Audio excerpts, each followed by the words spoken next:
I don't know what even that percentage is that these two are going to be here in Tampa. Wow. Today's both sides of it. I thought Tampa Bay had a very uphill battle to climb. Now I think they're in the discussion.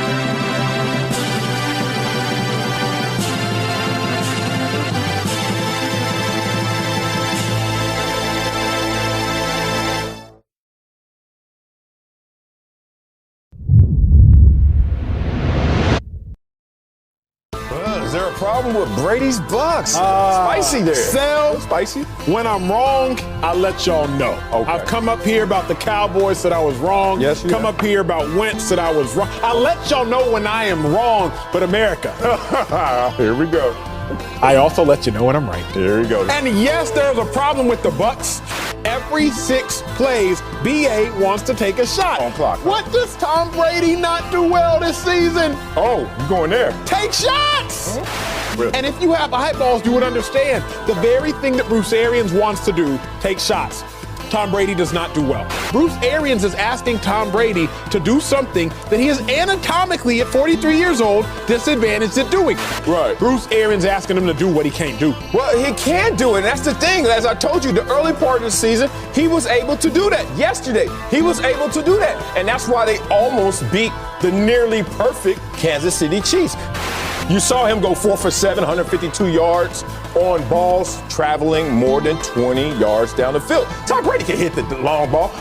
Tom Brady was stuck at 28 touchdowns a year, plateaued, and then they gave him Randy Moss. That year, he went from 28 to 50. Yards per attempt, everything went up. Why? Because Tom Brady, I know this was a long time ago, but that time, no one had the conversation, oh, you know what? Why are you asking Tom Brady to throw it deep? He's used to dinking and dunking. You have the receiver. You have the receivers. You go out there and throw it deep. Now he has those weapons. Why not go out there and throw it deep? Tom Brady is still ranked 5th by all quarterback rankings by Pro Football Focus. All these quarterbacks, Aaron Rodgers, Russell Wilson, Patrick Mahomes, Tom Brady's right there. You can't put this on Tom Brady, and I think you're trying to do that without saying it. Be explicit with your take, brother. Tom Brady's on pace to throw for his 3rd most touchdowns in a season. 3rd most. The most illustrious quarterback career of all time. 3-time 3rd most. MVP on top of that. 3rd Yep. most. Yep. But Tom Brady's on pace to throw for his most interceptions in the season. Bruce Arians with Jameis Winston, most interceptions in his first season. With Carson Palmer, career high in interceptions. With Andrew Luck, career high in interceptions. With Peyton Manning, career high in interceptions. These are all #1 overall draft picks quarterbacks when Bruce Arians was the head coach, career high in interceptions. Tom Brady now on pace to have a career high in interceptions. Now, I'm just saying, do not bring up Jameis Winston and Tom Brady because the wins already shut that argument up. In the red zone, where it matters most, Tom Brady is second to only Aaron Rodgers in terms of touchdowns and interceptions. You don't want to bring that up. You want to continue to, you want to talk about all the things that look like they're falling on Tom Brady's lap, but you don't talk about the positive things. Tom Brady has not been who they expected him to be, but that's because they're asking Tom Brady to be something he can no longer be. When you are asked to do a thing, you have the opportunity to say, well, coach, that's not what I'm comfortable doing anymore. But pride, ego, what you have done in the past prohibits you from uttering those words. And so we all, I don't care who you are, Marcellus, you've done it. We know when we're past that mark. We know when we can't really provide what we used to, but nobody really wants to admit it. Nobody really wants to own up to it. They all want the opportunity to still show, yeah, I still can throw 40 plus times when they know they can't. I'm going to give him 90% of the blame. 90% of the blame? Did you watch the game? I did. I watched the game, and I watched his first 4 drives. He had 1 first down and went out. He was 0 for 4 on 3rd down. It's a go route, but Brady's throwing more balls under extreme pressure. You see this? Now, you're going to say, oh, another deep ball that Brady didn't complete. Well, look where the pass was. Perfect. Incomplete. If you watch Evans at the bottom of your screen, Brady's looking, are you coming back or not? And so he doesn't really know definitively when he's going to stop. See how he's slowly looking at him, Jim? And then Brady starts to throw, thinking he's going to keep running. For the Bucs here in the first 10 minutes of the game. Just another miscommunication, and, well, this is where Godwin, see a little hold there, just kind of loses his footing. So what the defense on the field when Tom Brady threw those touchdown interceptions? I mean, you gonna let me speak? I mean, you gonna do it. I'm just waiting. Well, go ahead, for my turn. No, you go. If you're waiting for your turn, let me talk, Skip. Okay, go. I know you're upset that Tom Brady got outplayed again. Again, Mahomes is the MVP. So now Pro Football Focus looks even worse. You look even worse. See, the problem is, Skip, baby, is that you have a hard time letting that go. Tom Brady's status is established. But he's not the same player today, what caused him to get that status. And that's okay. Basically, all he did was pull a Prescottian. He had a bunch of empty calories at the end of the day. How many of those came in meaningful time? Meaningful, Is yeah. it my turn? Yeah, meaningful time. Look, I'm not going to, I'll let you go and then I'll get to my tape where he was spraying the ball all over the field, throwing the ball, I forgot, bouncing the ball off guy's helmet. I want our viewers out there to understand that this man just said Tom Brady deserves 90% of the blame. And yet the final score was what? Maybe I fell asleep. I don't know. I think it was 27-24. Yeah. I think Tom Brady pulled off 2 late long drives of 75 yards and threw 2 late touchdown passes to cut the score to 27-24 with 4 minutes and 10 seconds left to go. Is that a long time? That's an eternity for a guy who leads all of the National Football League history in fourth quarter comebacks in overtime in the fourth quarter. He had plenty of time. He had 4 minutes and 10 seconds left, and what happened? He never saw the football. It's like what you said at the AFC Championship game in overtime. Well, Mahomes never got the football back. 4 minutes and 10 seconds, and you can't get the football back? No. Tom Brady yesterday threw for 369 yards and 3 touchdowns. And guess how long he had the football? 23 minutes. That means in 37 minutes that Patrick Mahomes had the football, he threw for 462 and 3 touchdowns. So if you do the math on that, if you only have the ball for 23 minutes and you throw for 369, guess what you're on pace to do? You are on pace, if you had the ball for 37 minutes, to throw for 555 yards. Is that good? I think it's like all-time great because I think it's like record great. Yeah, it would have been. It would have been. Yes, thank you very much. So, don't worry about it. He didn't need it. He already dropped 462 on you. Has anybody ever had a day against Tom Brady like that? It is not reviewable like it is on down by contact fumble. First and 10, deep, and he's got Gronk. Second down, 20. Brady looking for Lewis. He's got the ball. Lewis blocks, and they go deep, and he is looking. What a catch made. Play action on 2nd and 2, and a shot downfield. Hauled in stride by Matthew Slater. It's the back. Brady looking right, firing for the touchdown to Gronkowski. Hernandez, he's back on the bench. Brady takes a shot back to Hernandez again. What a catch. For a chance. Where's Brady out of the gun from the half-yard line? Why not? To Wes Welker. Wes Welker pulling away, and he ties an NFL record with a 99-yard touchdown. Oh, my. How many guys throw it out of their end zone in an empty backfield? As Don Meredith said when Tony Dorsett did it, 99 yards and a half. He already dropped 462 on you. Has anybody ever had a day against Tom Brady like that? This man owns Tom Brady now. Guys, He'll never beat him again. We have. He'll never beat him again. Stephen A., let me ask you this. Was it Brady who cost the Bucs a win? No, it was not. When we look at yesterday, we can sit up there and we can point the finger at Tom Brady all we want to. I would say to you the name Carlton Davis. You ever heard of that name, Max Kellerman? Ever heard of that name? He would happen to be the cornerback for the Tampa Bay Buccaneers that was lined up opposite Tyreek Hill. Okay? Tyreek Hill, a 75-yard bomb. Tyreek Hill, another touchdown where he backflips into the end zone, showing nothing but utter disrespect for the Tampa Bay Buccaneers. Tyreek Hill, who had 203 receiving yards in the first quarter. Tyreek Hill's the best wide receiver in football. In case somebody missed it. He's the best wide receiver in football. He's the fastest. He's got great hands. He's strong as a bull. And let me tell you something right now. He's leading everybody in yards. Put on an absolute clinic.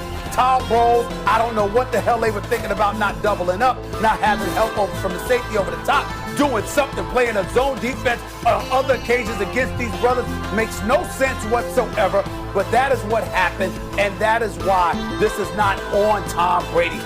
Oh my God. Here come the excuses. This is ridiculous. Let me tell you whose fault it was. It was Patrick Mahomes' fault that the Bucs lost. Patrick Mahomes, who basically ended the game in the first quarter. No, Brady couldn't make that up late. It was too much. In the first quarter, he and Tyreek definitely put on a show. Really? You want to go there? Explain something to you. Right now, I've been straight up the whole time. This season was about, was it more Brady or Belichick? One of the great sports debates in the history of American sport. More Brady or Belichick? Oh, we're about to find out. What I say early on, I have to admit it. Brady's got weapons, but he knows what to do with them. He looks good using them. He has not fallen off the cliff. And I question, is this the first time in 20 years we can ask, is Belichick actually still the best coach in the NFL? Remember, I asked that out loud. I didn't say no, he's not. I said we could actually start asking that question. Right now, Brady looks better than Belichick. He set it up to look better than Belichick. He left Belichick without a quarterback, right? If Belichick wanted to go to Garoppolo, Brady went to Kraft, had Garoppolo shipped out of town. So he set it up for himself. Brady's going to look better. But nevertheless, I was just straight up and down. Yup, Brady looks better. Who looks better right now? Who is it? What's going on right now? Belichick is now a single game under 500, 3 quality wins on the season against really good teams, 2 plays away from being a couple games over 500 with nothing. No defense, no offense, nothing. Well, fewer weapons than Brady had last year.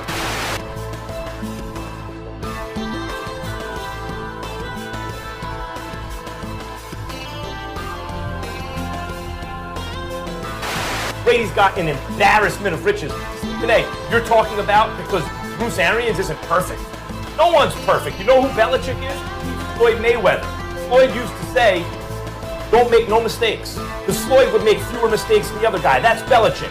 Brady doesn't have that anymore. Now he has a regular coach. Bruce Arians is good, but he's a regular coach. And you want to blame yesterday on Bruce Arians? No. No, the difference in the game was Mahomes. And if you switched quarterbacks, obviously the Bucs would have won. The question was, did Tom Brady cost the Buccaneers a win yesterday? And we're talking about yesterday. And yesterday, what did we witness? When Tyreek Hill caught a 75-yard touchdown pass, Max Kellerman, he waited, turned around, backpedaled, okay? This is what happened, okay? If you're watching this guy, you got him in single coverage. You don't have anybody on him. He's literally waiting for the football. Patrick Mahomes flung it with all his might. And still, Tyreek Hill was so fast and so wide open, he had to stand there, take pictures, say, Max, Molly, Stephen A., please don't forget to talk about me in the morning before he caught the damn ball. That's how much time he had. That's how much space he had between him and Carlton Davis. That's how wide open he was. Here's what, to me, makes your position laughable. So Tom Brady, and long before he was 43, had hit he had reached the cliff that ultimately became a ravine. Did you know that Tom Brady, other than his first year as a starter, has never thrown less than 23 touchdowns in a season? Ever. Cam Newton only did that 3 times in his career.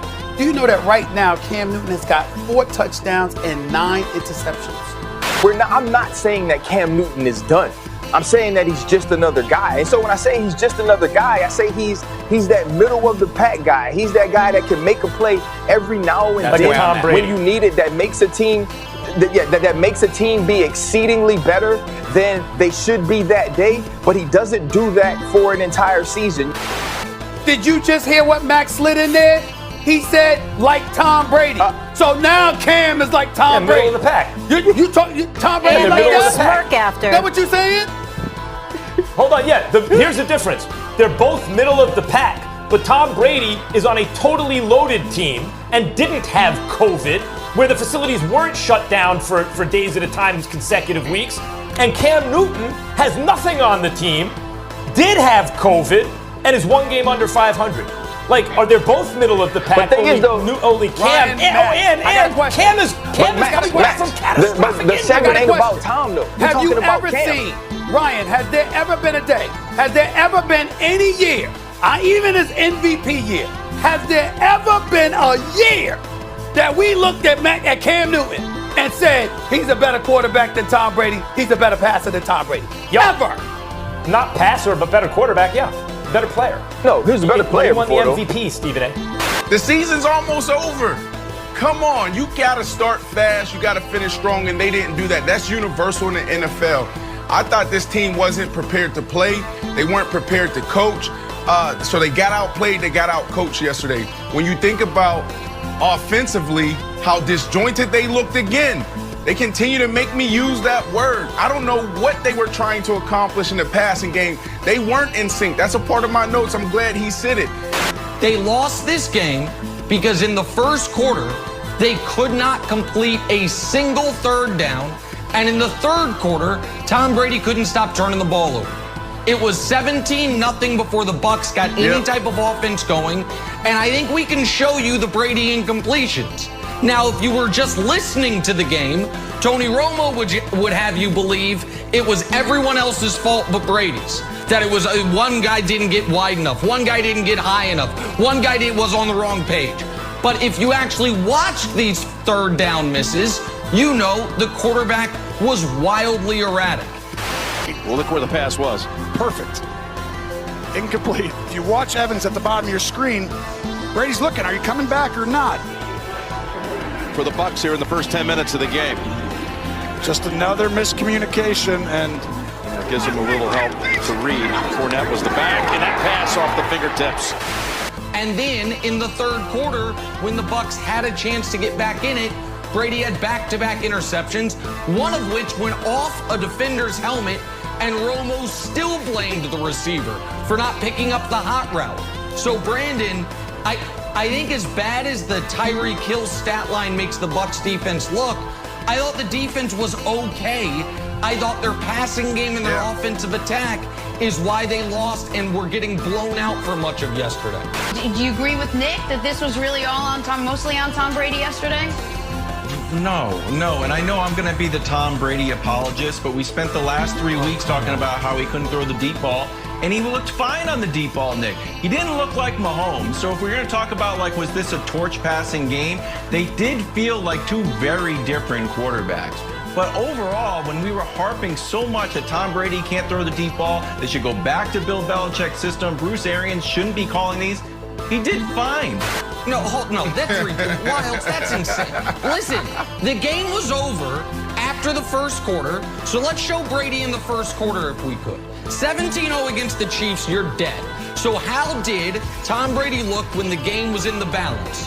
Oh, he was horrible while Mahomes was perfect. In the balance then, in the first once quarter. the Chiefs...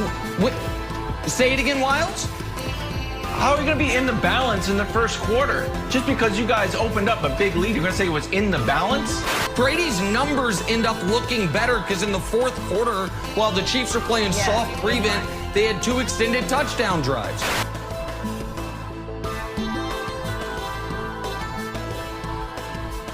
Eggs over and over the years. Brady's going for the big ball. He's open! Evans for the touchdown on 4th and 3. While the Chiefs are playing soft prevent. Get people running sideways across the field. The Bucs timeout leaves them with 2. While the Chiefs are playing soft prevent.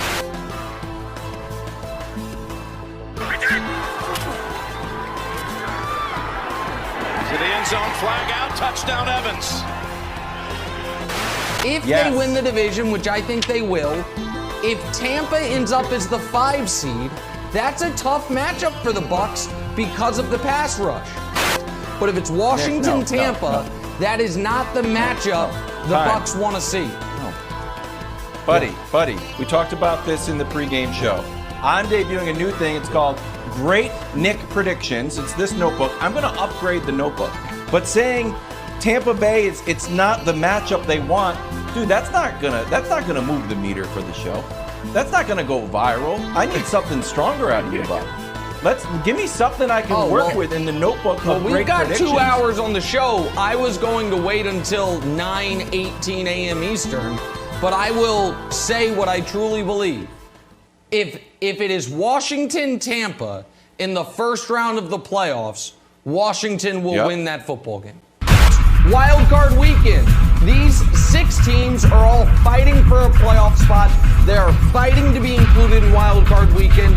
Unfortunately for them, for all those teams, that is probably the ceiling of their season, with the one caveat being maybe the Ravens turn it around. I do think, as I said last week, that they're going to win the division. And if they get the Bucs in the first round, I think because of the pass rush, they beat the Bucs. 1 week later. All about the matchup tier, meaning any of these teams, if they make the playoffs, can absolutely win a playoff game if they get the right matchup. The Bucs need to play a team with no pass rush. Do you think this weekend is a must-win for this Bucs team to get things back on track? Hell no. They're not going to miss the playoffs. So is it a must-win? Well, they have to start feeling good about themselves. Look, Brady has a lot of wisdom. I think when he talks about winning and competitive stamina, everyone should listen. The man knows what he's talking about as well as anyone who ever lived, right? From that point of view. However, 3 consecutive games is plenty of time to start feeling good about yourself, build momentum, and start to play better. And it's against the right teams. 2 against the Falcons, 1 against the Lions. This ain't a must-win. I rest my case. You certainly did not expect them to have as much trouble as they've had on the football field, particularly with Brady and Arians on the same page. I think every game is pivotal the rest of the way because of that relationship and how it needs to be once the playoffs arrive.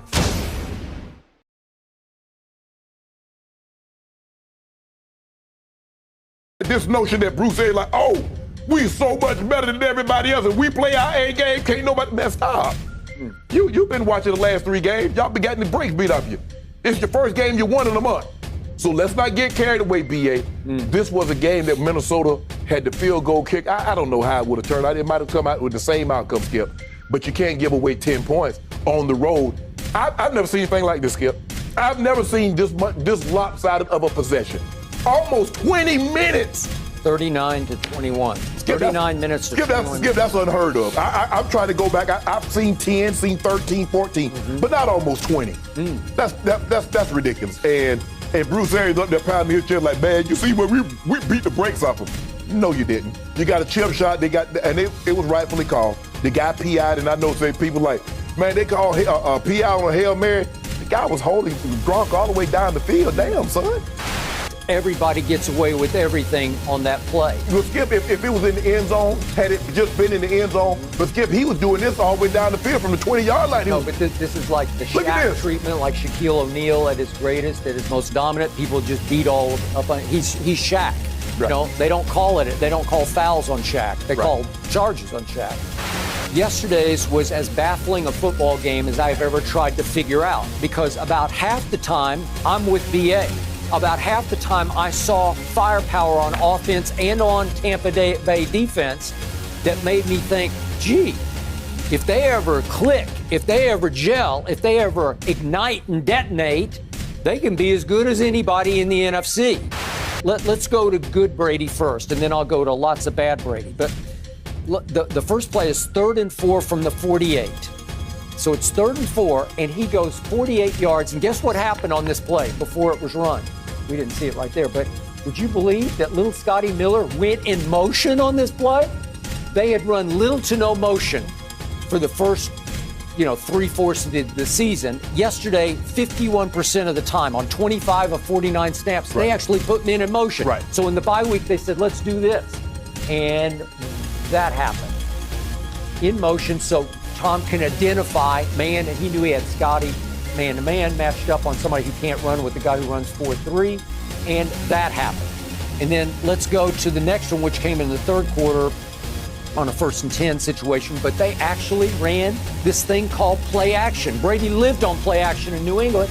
Play action, wasn't much of play action, and all of a sudden, guess who's loose down the sidelines? Mike Evans, he can throw one up, and bingo, you've got a play action big completion to set up a touchdown, okay? I'll take that. And then this came late when they're trying to hang on to the lead. This is 3rd and 8 from their 38. And this guy named Antonio Brown, who still gets high targets, he got 5 targets and he caught all 5 of them. So they're still trying to fit him into the rotation.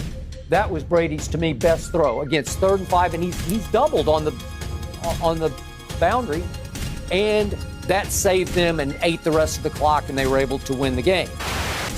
There are no risk it, no biscuit. They score fast. They score or they don't score. You know, it's go for broke on one big play or they don't. Right. And Skip, when you look at it, Brady was off a little bit yesterday. He was. Especially early. He missed Gronk.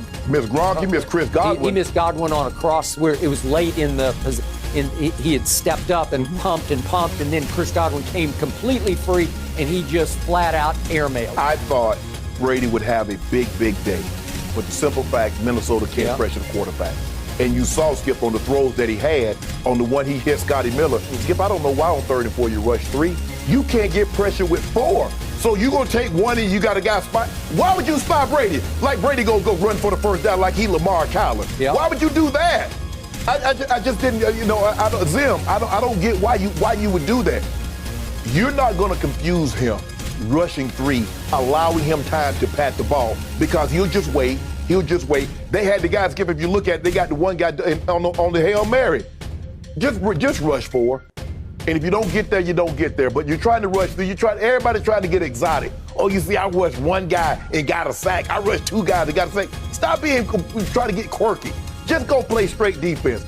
I thought Brady would play better for the simple fact, Skip, they don't rush the pass. And I was like, you know what? He's going to have a time. And what we've seen from Brady in a game that he's played well, you don't get pressure on him. If you don't get pressure on him, he still can throw the ball down the field. He's still pinpoint accurate when you don't pressure him. If I do the algebra on this, if you gave Brady the ball for 39 minutes, like Cousins had it, then Brady would have thrown for 351.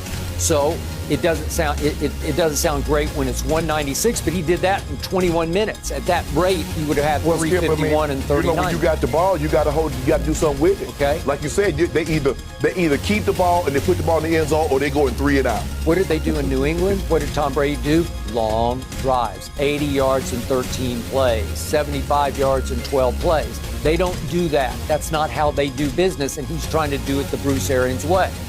But I still trust the offense more than I do the defense. And then you knew this was coming. And look at this. One. That's a makeable He's one. trying to kick it in the pirate ship. Yeah, this is 54. And that ain't even scale. It's not even close. Hey, does he realize, you got to kick it between the uprights? Not if you get it in the end zone, you get points. Between the uprights. So, in the end, I'm going to give the Tampa defense that I don't trust a little bit of a break. You realize it was nearly 100 degrees on the field yesterday in December? At least, Skip, it's easier when you practice in it. Tampa's been down there in the heat. And Tom Brady says, I'm never leaving the Northeast again. Ever. I'm not going back there. He says, you won't catch me dead in the Northeast. He said, I kind of like this warm weather. But just imagine Minnesota, although they were practicing inside, Skip, it's 30 degrees, it's 20 degrees in Minnesota, and now all of a sudden, because I remember we played the Dolphins in a playoff game, Skip, we're in Baltimore. We bundle up, it's snowing, it's cold, and then we get there, it's 85 degrees. Man, I'm like, it was almost like I hadn't been done anything for the last 3 months. I got it. But you like what BA had to say? Oh, you like it BA now. So now BA, you and BA back going. I like that kind of almost, it's like positive arrogance. But he's right. That they're capable of doing any of the above. They just need to take off now. Marcellus, when you play in college, when you play in the league, really in college, there are some dudes that are practice superstars. Oh, my God. In college, you got some cats, one-handed catches. Give me that. The best pass rush moves you've ever seen in your life. In college, in practice, they go crazy. But when the game come on, when the lights come on inside the stadium of 100,000 screaming, that same practice all-star nowhere to be found. Where you at? Oh, the Buccaneers in practice, Marcellus Wiley. They look amazing. What do I mean? 6-1 record against teams under 500. Ooh, in practice, these Buccaneers look like Super Bowl champions. No, Marcellus, the Bucs don't look like Super Bowl contenders. What they look like to me is that practice all-star in college who you knew when nobody was watching, dude went crazy. But as soon as the whole world started watching, he wasn't the same guy. I love that take. Love that take, but you know me. You got caught up in the wrong P word. You kept talking about practice. And I think this team is a contender because they're thinking about the playoffs. You keep talking about how they haven't shown you fully what they're capable of, and what you've seen to this point makes you think that they're not a contender. I disagree with that totally. If you give them a chance, they will show out in the dance. That's what Tom Brady's about. That's what Tom Brady's always done. Let me start here with Tom Brady before I expand into an umbrella conversation about the team at large. It's Tommy time. It's time to show you when Tom Brady matters most. I can admit that this year's been a little bit of a roller coaster ride in terms of who Tom Brady's been in the regular season. But when it's playoff time, the right P word, look at these numbers. They kept talking about philosophy, philosophical differences, and you pointed them out, but you just didn't know where it came from. It came from them coming to agreeing minds. He didn't have his most prolific game because this is the building blocks of what they're agreeing to do, which is when you run the ball, think about how this is compromising the passing game, how it's going to affect the defense, and even special teams. That's the way Tom Brady learned how to play football in New England. Complementary football. Bruce Arians plays a completely different style. Now you're seeing the merging of the minds, and it's going to show its way in the playoffs. You can play winning football and lose games. Yes. You can. Yes. And Facts. you can surely play losing football and win games. Yes. You can do that. Oh, look at you. The Buccaneers yesterday, they played losing football and still won. As soon as the playoff prime time show up, Bruce Arians is like, wait a second, I'm just as good as Tom Brady in my job. Hey, AB, Chris Godwin, Mike Evans, Gronkowski, let me get all my dogs out there. Even if all my dogs aren't as productive as Scotty Miller, hey, Tom Brady, we're going to throw the ball 50 times a game. But, Coach, what about Ronald Jones? Don't worry about Ronald Jones. We throw the ball 50 times a game. I'm the guru. Don't talk to me about this game against the Vikings and proving they're Super Bowl contenders. Don't get bamboozled, Marcellus Wiley. You talk about losing football. Is having 6 sacks losing football? That's what they had yesterday, the Tampa Bay Buccaneers. Is Tom Brady not being sacked at all losing football? Is Tom Brady with 0 turnovers losing football? You got to use Tom Brady's words and take them as evidence of what they're trying to do. This is what he said. Tom Brady was talking about how they made progress over the bye week and what they saw from yesterday. He said, just finding a rhythm, finding ways to win games, and making plays in situational football like we did at the end of the first half and at the end of the game. So I chose, does Tom Brady deserve criticism this season? Absolutely. Unlike what Colin ended the show with, talking about we in the hood, he was on to something. He was on to something. Right. If you get praised as the GOAT, which we do, we praise Tom Brady as the GOAT. If we give Tom Brady a pass because he's the GOAT, which we do, we give him a pass at times because he's the GOAT. Remember when Tom Brady berated his teammates on Thursday Night Football, I believe it was against the Chicago Bears, cussing everybody out except for himself? Marcellus, you came on the show and you said he can do that. He's the GOAT. He's earned that right. Well, if we gonna give him praise because he's the GOAT, and we gonna give him a pass because he's the GOAT, oh, he gonna get this criticism like the GOAT. Jameis Winston was beating bad teams. Tom Brady came to Tampa Bay to take them from average to great. Okay? Tom Brady not doing that. Not doing that? He's not doing that. You know that for fact. Yeah, I do. Okay. I do, because what we have seen is what we have seen. And the big eye in the sky, it don't lie. Because Tom Brady is here and Jameis Winston is here. Because Tom Brady's a Hall of Famer and Jameis Winston is a backup. Because Tom Brady's the greatest quarterback of all time and Jameis Winston is currently in bust territory of #1 overall picks. Dang. So I am going to compare Tom Brady versus playoff teams to Jameis Winston versus everybody. Because Tom Brady, you came to Tampa Bay to beat playoff teams. So Marcellus, is Tom Brady deserving of his criticism? Absolutely. Because what you came to do, you not doing thus far. Tom Brady is the GOAT. And we know that criticism is the cost of praise. And no player has been praised more than the most accomplished player ever in Tom Brady, the GOAT. With that said, let's not exaggerate. Let's not get excessive with this. And it sounds like your take was being excessive. Let's pour some on Tom Brady because of right now, we don't think this team is great. And Tom Brady, you were brought there to make this team great. But Tom Brady will retort, hey, Acho. You don't even know your name. He's going to say, Acho, I seen you on TV. Sam? No? Oh, okay. Emmanuel, he'll say this. You know what I'm brought to do? Win championships. And guess what, Acho? I don't even win them every year. Guess what, Acho? I don't even win them every other year. But it sounds like you have a declaration out in the universe that Tom Brady goes to a team, Tampa Bay, first year, new coach, new system, new players, and he's supposed to win this year. We don't know how that's going to play out, but right now, Tom Brady always puts the ball in the regular season to what matters most to Tom Brady, the postseason. That's why I don't understand your take. I don't understand why you got so much bass in your voice in the regular season. And Bruce Arians now comes out after a game and says this. Look, what he did at the end of the half and to start the second half against Minnesota, score 17 points. You guys shouldn't be criticizing this guy for his play because of what he did in those moments.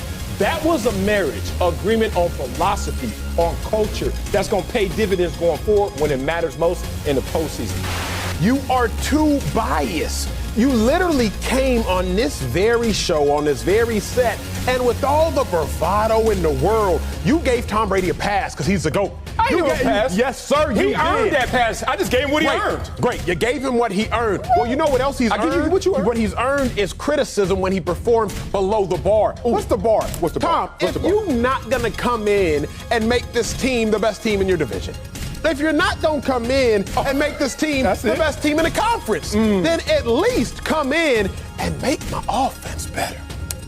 At least come in and make my offense better than it was last year. The Bucs offense right now, 17th ranked.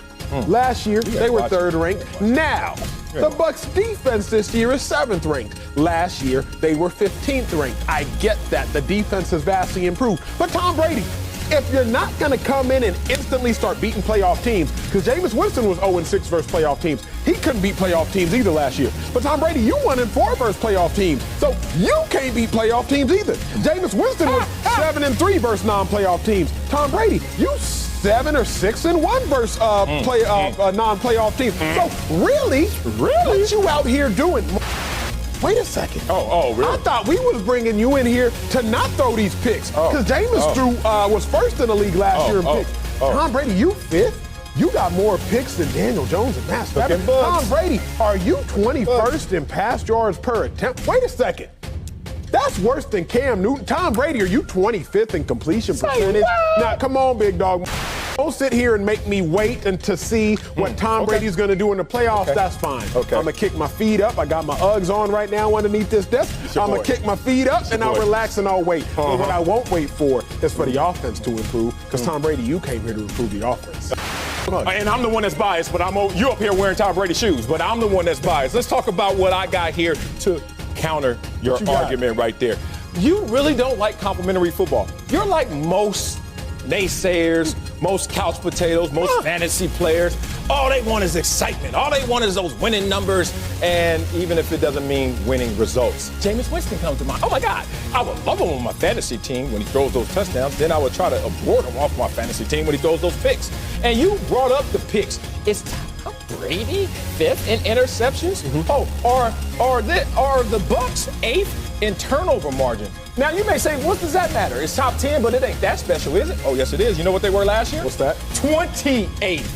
I wonder how you go from 28th to 8th and how it affects the entire team, not just Jameis Winston's stats. I tell you how. When you play complimentary football, when you win the middle four, when you are a guy that makes sure you don't turn the ball over and get the defense out there tired, you're a guy that's playing complimentary football because you're thinking about all three phases as you're playing your position. Tom Brady, 30 touchdown passes, his most since 2017. But Acho wants to sneeze at that. Like, what standard are you living by? Tom Brady is a better version than he was last year, the year before as well. So if you look at Tom Brady in a nutshell, this is a guy that's going out there and helping to win. You want to hear a top 5 stat? that's not a negative? Please. How about fourth most one. touchdown passes in the NFL this season? That's what Tom Brady's doing. He's taking care of the football better than Jameis Winston, which is allowing this team to be better than it was last year, as their record indicates. 7 wins last year, 8 wins this year, and still have games to go. Complimentary football. Against the New Orleans Saints, a playoff team. The Buccaneers passed the ball 38 times. They ran it 5. That's not complimentary football. They were getting smashed. Against the Los Angeles Rams, weren't getting smashed in this game. No. The Buccaneers passed the ball 48 times, ran it 18. That's not complimentary football. That's before the bye. Against the Kansas City Chiefs, didn't get smashed that game. They didn't get golfing yet. The Buccaneers passed the ball 41 times. They ran it 13. That's not complimentary football. Don't come here and lie to America about complimentary football when in these 3 games, if I can try to do this math in my head as I am talking, the Buccaneers have rushed the ball 33 times and they have passed the ball. Ooh, that looks like 100 and maybe 36, and I just did that on the fly, sir. So if that's complimentary football, I don't ever want a compliment from Marcellus Wiley. Look, I told you they came to a marriage, an understanding, an agreement after they went golfing on the bye week. You keep giving me pre-bye week statistics. They got to go on the road, right? Yes, they do. I'm going to read you this sentence. Please. And please answer honestly, emotionally. Yes, sir. Don't come up here acting, because that Never camera's do. on right here. Never do. Tom Brady has been at his best on the road this season. 296 passing yards a game, 15 touchdown passes, 2 interceptions, and a 107 passer rate. Do you have confidence in the GOAT when he goes on the road with this team that's playing complimentary football going forward? Yes or no, Acho? No. We on TV, that ain't interesting. No. Say something. No, because I thought about it. You told me not to lie. I had to pause. The reason I say no is because I think what trumps that sell? Primetime games. You know that. What trumps all that amazing statistic you just gave me? On the road. The problem is what you left out is prime time games. Tom Brady, I trust him as a baller. Bruce Arians, I trust him. I liked him when he was at Arizona coaching Carson Palmer. I like Bruce Arians. But what trumps all of those stats that you just gave me is when the lights come on, Bruce Arians does not know how to coach this team. At least that's what we've seen thus far this year. Don't talk to me about the one game since the bye week that they won in part because the Vikings field goal kicker had a historically bad performance. Haven't seen a performance like that since 1961. I'm not throwing out everything except for their last performance, though. Wow. Tom Brady's on a team that hasn't won a playoff game since they won the Super Bowl 2002. Acho, junior high for you. Not even junior high for you. It's been a long time. Not even. Not even. So guess what? It's a barren land in terms of opportunity, in terms of success in the past. But when I look at this team right now, they have the proper leadership. They have the GOAT. They finally understand who they are in terms of philosophy. And I got to point out one more thing. What's up, big dog? Because you really are biased against Tom Brady, bringing up the fact that he was cussing his teammates out, but didn't cuss himself out. You said that. You said that. I did. All right, Acho, let's play a little game right Talk here. to me. If I'm going to cuss you out, what do I have to do? I have to say it externally, right? So you can hear it, right? If I'm going to cuss myself out, do you need to hear it? That's my point. The GOAT cussed himself out. He's so damn gangster, nobody even heard him. When I watch this Bucs offense, I think they got a healthy dose of Ronald Jones. That's going to be the key to their running game. Yeah. Again, the run game helps the pass game. And then when you have Tom Brady making accurate downfield throws, you saw the throw to Scotty Miller. That was huge. Those are big parts of the football game. And most importantly, and you can't put enough emphasis on this, Tom Bowles' defense, the 6 sacks on Kirk Cousins, that was huge. If they can attack every quarterback and put them under siege like that every single game, they're going to win a bunch of football games and be a team that nobody wants to face in the playoffs. Yeah, this was a ludicrous quote by Bruce Arians. Do anything, any damn thing we want to do. Evidently, you wanted to throw for less than 200 yards and have 300 yards of total offense, which was not even above average in the NFL yesterday. The Bucs did what they were supposed to do. We all thought they'd beat the Vikings. By the way, I think they're going to finish the year 4-0. I think they're going to finish. They play Atlanta twice in Detroit. None of those teams can rush the passer. And if you can't rush the passer, the Bucs will look good against you. Unfortunately for Tampa, in the first round of the playoffs, Brandon, they are going to either be playing Seattle, New Orleans, Green Bay, or Washington. I'm sorry, Seattle, or the Rams are a possibility as well. Pardon me there, my apologies. So whomever they play there, to me, has a significant edge over them, including Washington, because Washington can rush the quarterback. So I'm happy they won. I'm glad for them, but this didn't change my opinion on the Bucs at all, Brandon. There's two teams, two quarterbacks that can throw it more than they run it. That's the Green Bay Packers and Aaron Rodgers. If they choose to do it, they can. And that's also Patrick Mahomes and the Kansas City Chiefs. Everybody else, you better have a balanced attack. So what you saw yesterday, Tom Brady throwing it 23 times, handing it off 23 times, that's dangerous. That's exactly what got him the last 2 Super Bowls, is having a balanced approach.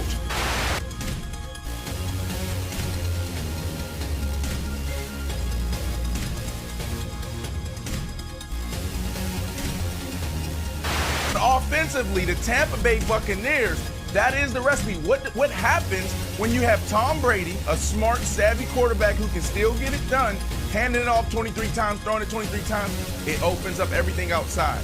You have these dynamic pass catchers, and what happens? Oh, look, the deep ball now, we start to click. We start to connect there. You had 2 bombs, Scotty Miller, Mike Evans. That's what happens when you run the ball. Play action. Oh, who's wide open in the end zone? Gronkowski.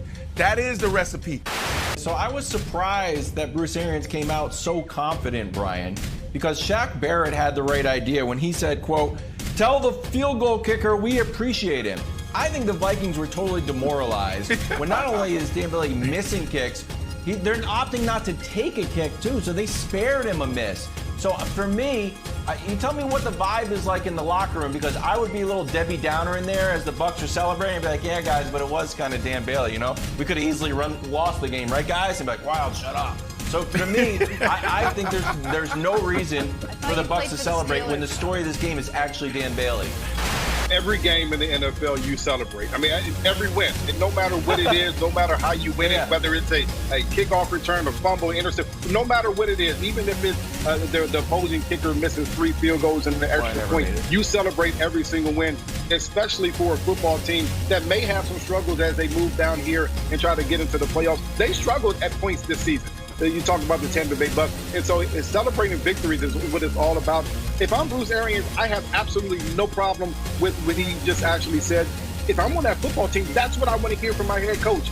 Confidence. I want to hear my head coach believing in us. And I also want to hear my head coach thinking that, hey, we need these types of tough wins in order for us to go out there and win in the playoffs. This is a good win for the Tampa Bay Bucs. It's a very good win. If they lost it, they'd be on the outside looking in the playoff picture. It's a huge win because Minnesota's the team chasing them for what could be the final playoff spot. Arizona, Minnesota, and Tampa went into this weekend, only 2 spots available for those 3 teams. So it's a game they had to win, and so of course they can celebrate it however they want. But Brandon, I'm shocked that a game that went about the way you thought it would has changed your opinion of this team. We know what their structural weaknesses are. Going into this game, Brandon, you thought Tampa was a dangerous team?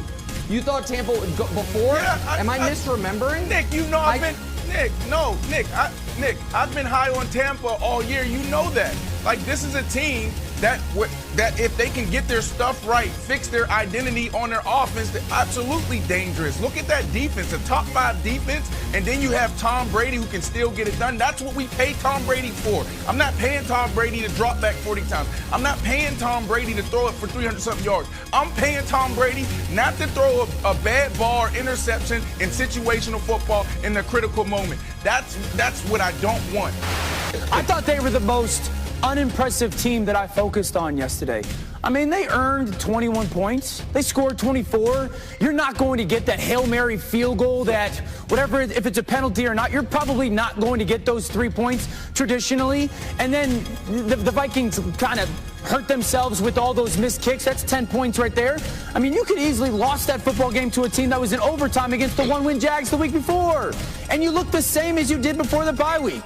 There wasn't a ton of, impactful pre-snap motion. There wasn't a ton of play-action pass. There wasn't a ton of 12 personnel. There was a drive in the third quarter that looked cool. Other than that, you looked very similar. So I walk away going, what did you guys do in the bye week? What did you figure out in the bye week that you're like, we got to do more of that or we got to do less of this? I thought the Buccaneers looked very similar to what they did for the great majority of this season offensively. and they were really unimpressive to me in their win. This isn't a team that moved the ball up and down the football field against the Minnesota Vikings. This isn't a team that blew the Minnesota Vikings out without them losing 10 points because Dan Bailey can't kick the oblong ball made of pigskin through the big H. They were struggling offensively against the Minnesota Vikings. They missed some plays early until the Scotty Miller big touchdown. They didn't run the football necessarily as efficiently as I think they need to for the play-action game to be great. And this defense wasn't dominant at all. This is the team that's supposed to be ascending to be an NFC championship contender, and they are not. And that's what Bruce Arians should have been talking about more than the fact that they can do whatever the hell they want. I just think that there's nothing in this football team that makes me go, the expectations are Super Bowl. There's nothing in this football team that I go, that's a Super Bowl caliber performance or unit or identity. I don't see that at all with this football team. We expect potentially all of those teams to be going home wild card weekend unless, of course, they match up against each other, in which case one team has to move on. We don't trust 4 of those teams' quarterbacks, and the one team whose quarterback we do trust, Kyler. We don't trust their coach, Cliff Kingsbury, at all. And I would imagine the Packers also have scored far more points than the Chiefs in the last month in games at Lambeau or in games that Aaron Rodgers plays in, if we want to parse it to further things that don't matter to the committee. Games are not decided in the first half. They're decided at the end of the game. The game was over after the first quarter, so let's show Brady in the first quarter if we could. 17-0 against the Chiefs, you're dead. So how did Tom Brady look when the game was in the balance? Oh, he was horrible while Mahomes was perfect. In the balance then, in the first quarter. Once the Chiefs... say it again, Wilds? How are we going to be in the balance in the first quarter? Just because you guys opened up a big lead, you're going to say it was in the balance? Games are not decided in the first half. They're decided at the end of the game. But I do remember vividly gambling on a Packers-Jags game that was in the balance late into the fourth quarter. From the 42-yard line, Mahomes stepping up, stepping away, throws on the run. All the Chiefs have been doing is defending their title brilliantly, and no one has yet earned the right, Brandon, to move up to the Chiefs tier. As much as you love Aaron Rodgers, I think deep down you know that. There's 3 teams that we should be looking at as the scariest teams that could enter in the playoffs. Here they are. Number 1, you got the Tampa Bay Buccaneers. Wild, you can break this team down better than me. I just think, this could be the team that's reminiscent of the 2005 Pittsburgh Steelers, where they were sitting at 7-5 and on their way out of the playoffs, and then they just got hot and went on the run and won the Super Bowl. These 3 teams should have their own tier, scariest playoff matchup because of how they're playing. I'll be very quick here, and that graphic's a great graphic, and I love that you included those 3 people, and you in Tom Brady, Phillip Rivers, and Josh Allen. You asked me, do I remember how the Bills finished their season? I do, like this. Josh Allen doing an over-the-head backwards lateral in a playoff game while they melted down against Houston. Here's how I saw the last time Phillip Rivers was in the postseason. Here's how I saw his season end. Yelling at wide receivers because he has sailed a ball over their head walking off the field. And the last time I saw Tom Brady in a postseason game, here's what I saw him do. Almost get whiplash as Logan Ryan ran past him on a pick 6 to end the game. So yeah, they are scary. For those 3 guys, scary if you're rooting for their teams, because you know that's probably how the season's gonna end. Hi, Kevin Wilds, I'm here with a new petition. Fresh from the Raven's claw, I hereby recommend, in fact I demand, that the Pirates of Tampa Bay be moved up 1 tier for the following reasons contained in 4. Article 1, number 1 run defense in the entire NFL. They are only allowing 81 meters per game. And sure, you might say, well, Dalvin Cook just ran for 100 meters. Well, does every team have Dalvin Cook? Have we made Dolly the Sheep cloning possible for every team? Then it doesn't matter. Article number 2, the new balanced attack not only is my favorite footwear brand as it is for all people above 65. So good. New The balanced attack of the Pirates has been an issue all year long, and Mr. Westbrook, this hurts his heart as a running back. The splits between passing and running. 41-13, 48-18, 38-5 at one point. They ran the ball 5 times. However, during the Vikings game, 23 passes, 26 runs. Hello? Bruce Arians is back. Balance, balance, balance. Article number 3. New Balance. Protect the GOAT. Yes, he's taken 16 sacks. Very good. Very, very good. 4th fewest in the league. Also only pressured 17% of the time. That's good for 5th best in the league. However, Nicholas, he has been hit 47 times, which puts him in the upper quartile. I think that would be a problem for most people, especially in his upper age. But the fact that he's having delicious, healthy shakes, just like I do every morning with a little bit of Metamucil to keep my spirit sharp, is not an issue. So for the following reasons, please move the Pirates up to their rightful spot, up a tier. Good day. The expectation is for you to look like the GOAT every single day, whether it's in practice or on Thursday night football, Sunday night football. Like, you have to play at a high level, and he hasn't gotten that done on a consistent basis this year. But look, Tom Brady has changed everything about this organization this year. Last year they went 7-9 and they weren't in the playoffs. This year they already got one more win than they had last year, and they're going to go to the playoffs. Tom Brady is definitely bringing this team together. He's brought this team together. You have to understand how difficult it is to not have an offseason, to not have a preseason in a new situation. All right, so listen, the question is, are we going to grade Tom Brady on a curve, or are we going to grade Tom Brady against his contemporaries? Because if we're going to grade him on the 43-year-old curve, then yeah, he's not getting enough credit. Like, about once a year, you'll see a video of a 100-year-old man who sets the world record for the fastest 100 yards by a 100-year-old man. Yeah. And it's like, man, that guy is amazing. But if he were like, hey, Usain Bolt, Yusufa Powell, let's dance, then it's like, oh, okay, well, you stink. Actually, you're terrible, and I'm not. Now, I'm not saying Brady's that, but it's what we're judging him against. I'm going to have the very polarizing opinion that we should judge him against other NFL quarterbacks.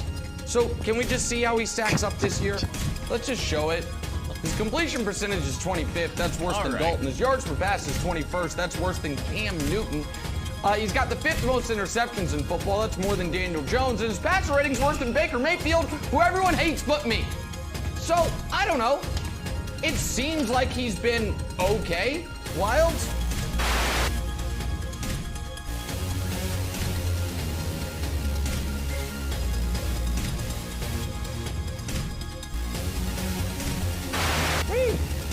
Maybe they should be a little better than the 6th seed in the NFC. I don't know. Okay. But compared to the other 43-year-old quarterbacks, he's awesome. Unfortunately for him, he's the only one, so I don't know. That's where I land.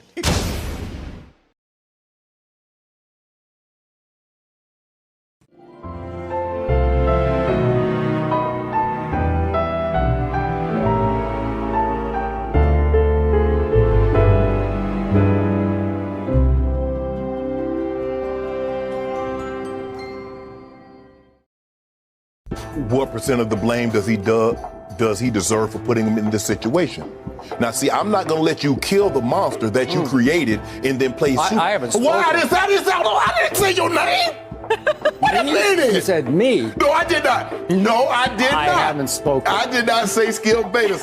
When I want you to speak, I would address you Skip or Skip Bayless. Okay. I am not going to let someone write the narrative. They kill the monster that they created and become superhero. That's not how it works. And as you always tell me, wait a second, the offense gets the ball. So the offense had gotten the ball like 5 times up to that point and couldn't do nothing with it. And what happened? And what was the final score? What, they scored like 51-31? But that's just a bad sign. Wait, how about the Titans? They go in there, they're up 17-7 mid-third, second quarter. Spot them. Woo. Spot them. Mahomes away boy? I don't get it. Hey, guess what we do, Skip? We spot you, pat you on the shoulder, says, okay. Thank you for participating. Yep. Now go. So he created this situation that he ended up digging them, he and the offense digging them out of. But I thought, you know what, Skip, to be honest with you, I'll give 50-50 because I thought the first half the defense didn't get enough stops and Matt Ryan should have had more points on the board than 17. But the defense bowed their backs in the second half. And what could have gotten out of hand is that they made timely plays. They made just enough plays to allow Brady to get on this rhythm. And that's what happens when you have the momentum. Does Mahomes play defense? The Falcons should have known this scenario because they had a 28-3 lead against this guy and wasn't able to create enough separation. They always had an answer for whatever the Falcons tried to do in the second half. So I want to give them credit. So if you want Brady to get some credit, I'm going to give him 50% of the credit, 50% of the blame. I'm going to give that same to the defense. But I thought he played well in the second half. 320 yards, 3 touchdowns in the second half, and got them back in the game. So, back in the game. They actually won the game. So that's where I'm at. 50-50. Then in all my years of watching professional football, I have never seen two halves back-to-back by the same team like that happened yesterday. At the end of the first half, I was ready to proclaim on this show, sitting in this seat, that no matter their playoff chances, that team didn't belong in the playoffs. And by the end of the second half, I'm now ready to sit here and proclaim in this seat to you, this team could win it all this year. No, they can't. Yes, they can. The only way they can get past the NFC if somebody upsets New Orleans. They can't beat New Orleans. They can't because Tom Brady can't withstand that pressure. Skip, you saw it twice. What did your eyes tell you? You say you're an eye test guy. What do your eyes tell you when they match up with the Saints? What my gut tells me is there's one man in sports I do not bet against, and it's Thomas Edward Patrick Brady Jr. You talk about Pavarotti at the Sydney Opera House. This was the Mona Lisa in the second half. I have never seen him better. I've never seen any. This guy. The Falcons? He just keeps doing it. The Falcons. Aaron Rodgers was 27 of 33, 327, 4 touchdowns, zero INTs. He had 4 touchdowns, 6 incompletions. Aaron Rodgers had a 97 QBR. Tom Brady had 85. It had everything to do with it, and no, he did not deserve to win this award. Aaron Rodgers should have won this award, but I understand. Against the Atlanta defense? Hold on, the NFL team, right? I don't know. That's debatable. You've already called for the man's job, right? In that game, they had to start 4 backups at all 4 DB positions, and 2 of those got hurt during the game. Shannon, they're dead in the water. They're down 17-0, and this man comes out and says, no, I got this. And here came Brady out of halftime. I don't know if he gave a Psycho Tom speech at halftime and said, that's enough of this, you know what. He came out and said, watch this. And he said it to his defense, and he said it to Matt Ryan and the Falcons, and he said it to his offensive line, and he said it to all his receivers, watch this. And all of a sudden it's 24-14, and I'm thinking, uh-oh. And then his defense finally starts to get the message. Wait, our guy, our golden god is back. He's turned back into vintage Tom Brady. And would you believe in the second half alone, Tom Brady threw for 320 yards? It's the most yards in a second half this whole football season by any quarterback. You said his, hold on, wait a minute, just for a second, just for me, just appease me. You said his defense was pathetic in the first half, yet you just said Tom Brady had 60 yards and 5 first down, and you up here praising him. So was he not pathetic in the first half? Yeah, I told you they didn't look like a playoff team in the first half. Okay. But what is he known for? He's known for second halves. He's known for fourth quarters. He's known for overtimes. He is the comeback king. He is the clutchest player I've ever seen in any sport, and I take it even beyond Michael Jordan. Well, this is what we saw. We saw the tale of 2 halves. We saw one half where they put pressure on him, and the first half they got pressure, they sacked him, they brought safety, they brought slot blitzes, they brought corner blitzes, they got pressure, they brought gut blitzes. They got him on the ground. But what we see with Tom Brady, and what seems to be the recurring theme, is that look at when they've lost, and you look at the teams that beat them, what do?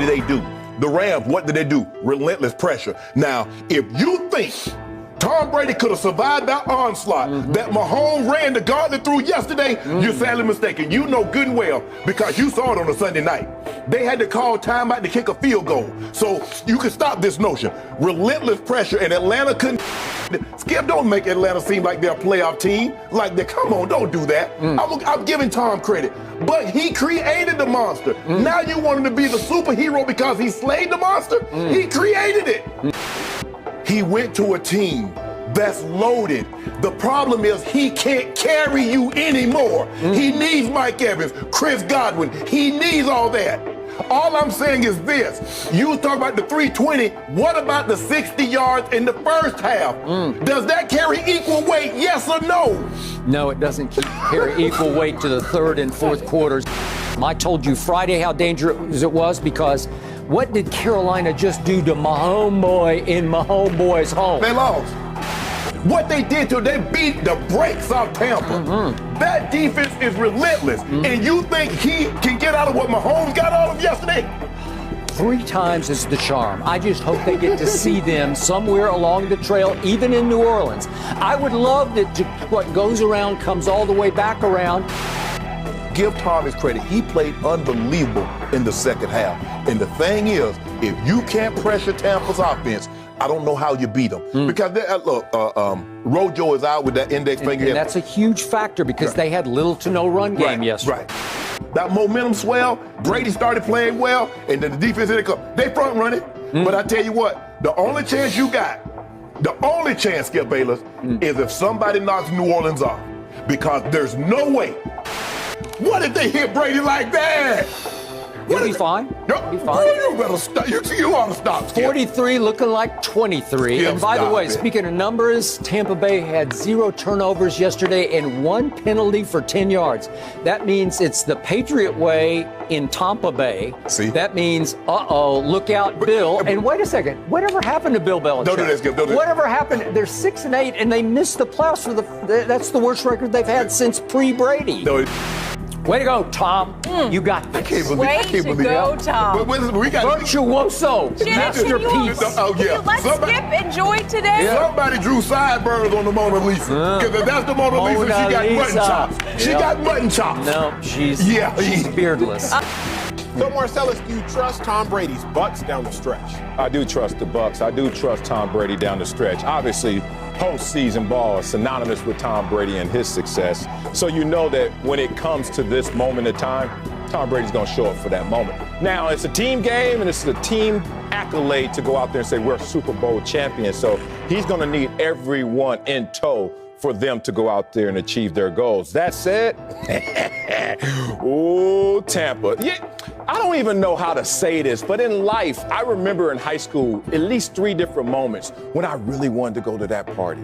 And then my mama was like, hell no. My mom was 6'1", 250. So when she said no, I felt no. I felt all that no. Through her words, I felt the no. I respect it. Just imagine that this Tom Brady team that wanted to be the number 1 seed, obviously. Wanted to win the division, obviously, because look at the perks of that. But then there are some good things that can happen from you hearing a no. That's not happening for you. My mama told me no. I heard about shootings at all those parties. Back. Thank you, mama. What about the Tom Brady and the Bucs? Guess what they lined up for? The NFC East winner in the first round of the playoffs. Oh, I'm glad that somebody upstairs said that, nah, y'all not going to get everything you want, but it's still going to be good to you, good for you. I look at this team right now establishing a winning, never say die culture. Why? Down 17-0. Acho and his team's back, well, looking at your record, y'all would have tapped out. Y'all ain't have a Tom Brady on your squad, and Acho, you weren't Tom Brady either. I keep telling you that. you hate that point. I could not know how to jab you. Point being, Tom Brady, in these moments, he doesn't flinch. He doesn't blink. And that's why his team didn't flinch. His team didn't blink. 5 years prior to Tom Brady, using the same team and organization, that team was 7-36 in second half comebacks, the Buccaneers. What about Tom Brady this year? Already 3 comeback victories for this same team. He is planning the season. You're starting to see a blossom of a winning culture that will pay dividends once we go forward in the postseason. but as far as making real sports sense, you didn't make any of it. No, I don't trust Tom Brady's Bucs. What? You shouldn't trust Tom Brady's Bucs. The whole season, Tom Brady's Bucs have been deceptive. Now, I understand. We're on two sides of the coin here. I have trust issues. You do not. Okay. But it's becoming even more so apparent when we debate this topic.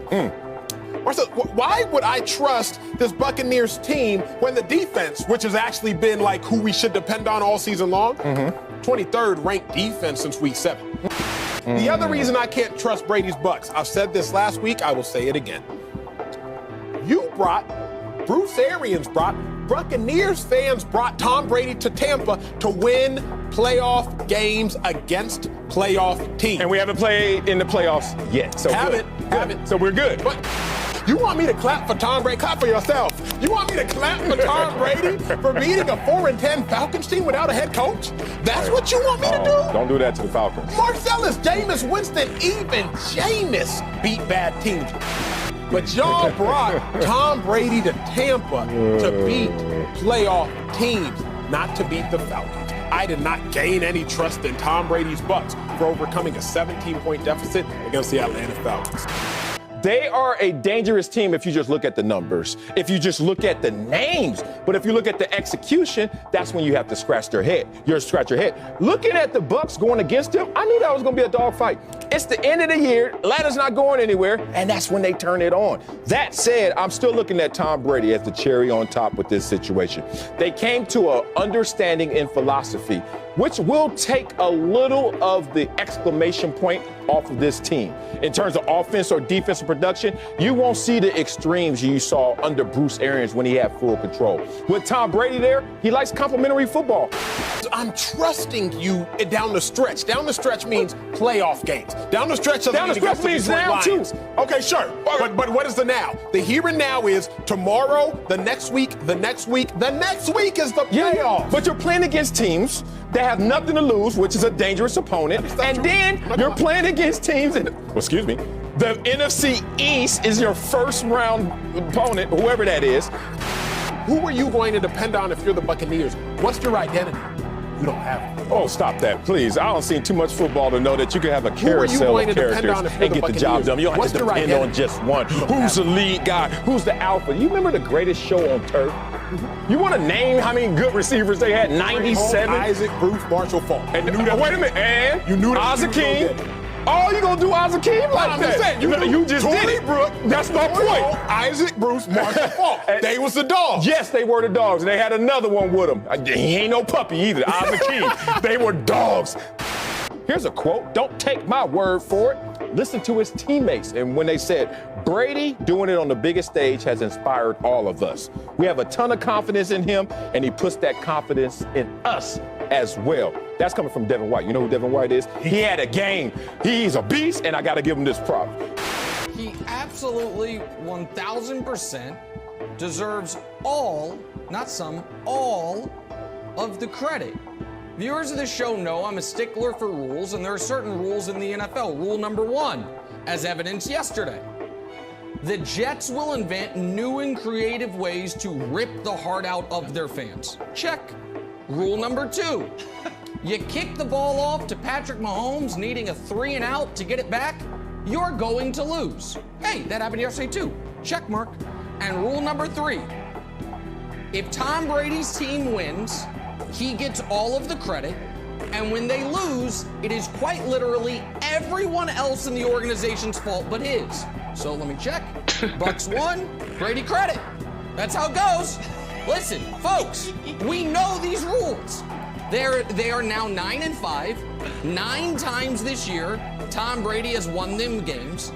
5 times this year, the other 52 players and Bruce Arians have lost them games. So Brady really is 9-0 with just 5 times the other people screwed it up for him. These are the rules of television commentary, of in-game announcing, and and I assume team building. So yeah, of course, Wilds, he gets all the 0 points they scored in the first half is his team. The game plan sucked. The 31 in the second half, Tom Brady made it happen.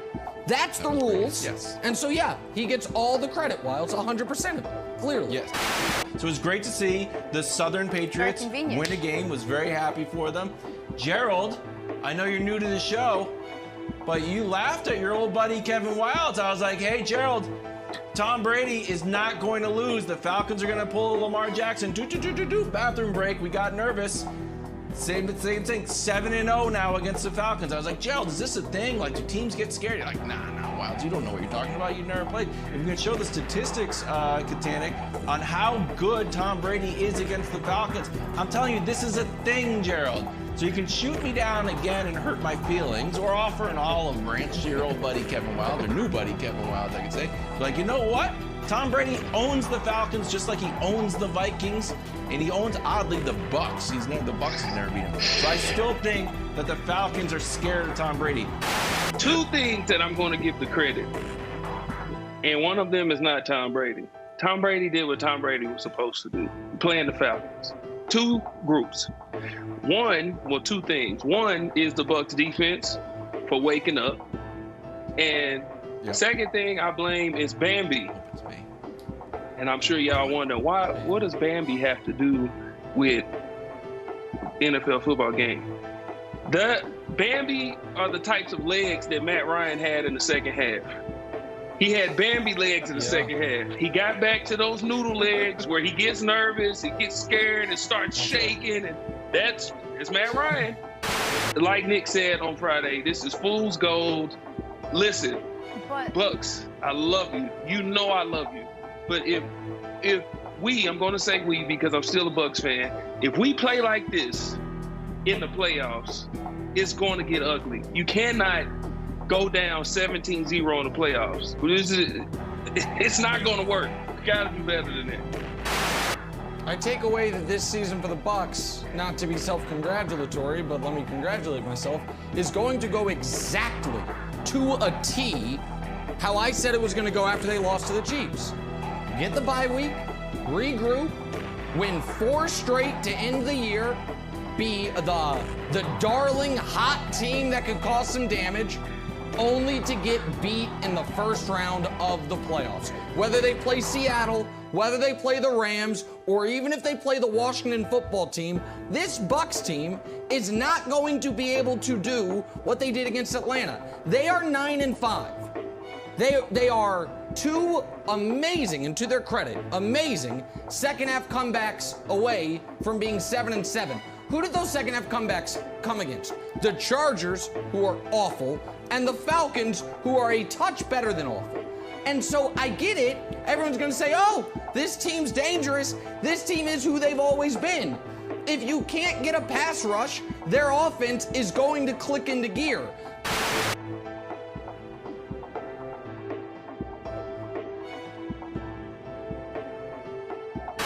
I'm shocked they scored 0 in the first half. I thought they would run away from the Falcons in this game. And when they play them in Week 17, they probably will run away from them. And Wilds, when they play the Lions next week, they'll crush the Lions. But that doesn't mean they can beat good teams. And for the first time in 13 years, the Tampa Bay Buccaneers are headed to the NFL playoffs. How impressive were those back-to-back halves for Tom Brady? Overrated. What? Overrated. So let me get this straight. I'm just going to make sure I hit this correctly, Skip.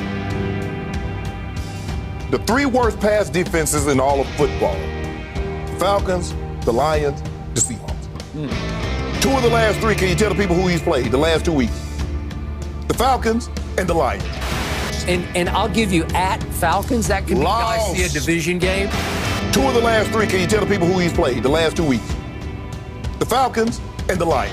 What did the Falcons just do to my homeboy at my homeboy? Give me. 3rd and 10.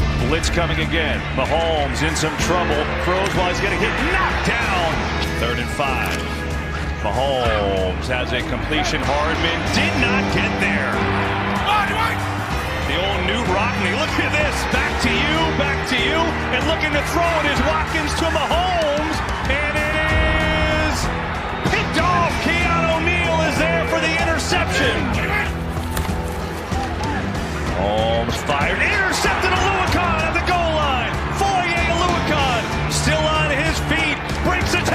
Oluokan's got blockers. Here's Mahomes to Williams on the pitch, looking to get to the sticks, and Neal says, Now, the Lions run a defensive scheme that Tom Brady has heard the verbiage for the last 20 years. You think that gave him an advantage, Gil? Sure.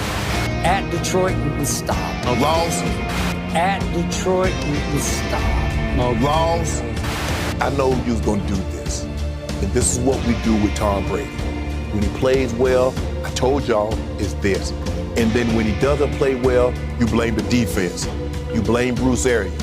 But now all you mention is that when he goes up against bad secondaries, is that Tom Brady, Tom Brady, Tom Brady. This is what we know. When he plays teams that are in the playoffs or on the cusp, he lays an egg. New Orleans twice, gagged. Chicago, right there, they win next week, they're in the playoffs. My homeboy lost it. So, Skip, don't give me that. You know and I know what they lost to somebody else too. Who else they lose to? They lost three games in a row. But anyway, we know the Rams. So any team that has playoff aspirations are right there. But I'm not overreacting to Tom Brady doing what he did against Detroit. The Brady hate is so deep on this table right now that I think I'm going to drown it. Truth.